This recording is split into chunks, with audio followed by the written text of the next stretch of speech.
сәлеметсіздер ме балалар? Ана тіл сабағы 71-ші сабақ. Бүгінгі тақырыбымыз бас әріптен басталып жазылатын сөздер. Бірінші жаттығу: өлеңді мәнерлеп оқы. Нұрсұлтан мен Алматы. Оңтүстікте біреуі, солтүстікте біреуі. Нұрсұлтан мен Алматы еліміздің тіреуі. Екеуі жер жаннаты, екеуі елдің қанаты. Егіз туған баладай, Нұрсұлтан мен Алматы. Серікбай Оспанұлы. Бұл жерде жер жаннаты дегеніміз ең көрікті, жанға жайлы жер деген мағынаны білдіреді екен. Өлеңде не туралы айтылған және өлеңде аталған қалалар туралы білетініңді айт дейді. Осы сұрақтарға жауап береміз балалар. Екінші жаттығу: сөйлемдерді оқып, жер су аттарын теріп жаз. Жәнібек Нұрсұлтанда тұрады.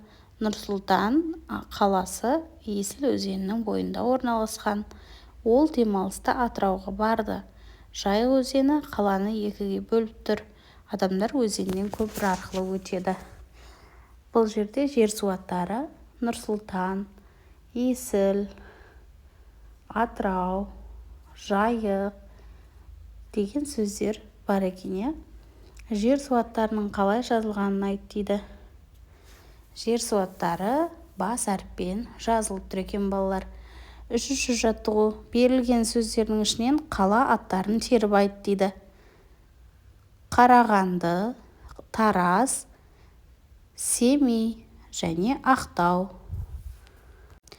Бұлар жаңағы айтқан қала аттары екен. Олар неліктен бас әріппен жазылған? Себебі біз жер су аттарын, адамның атын бас әріппен жазады екен.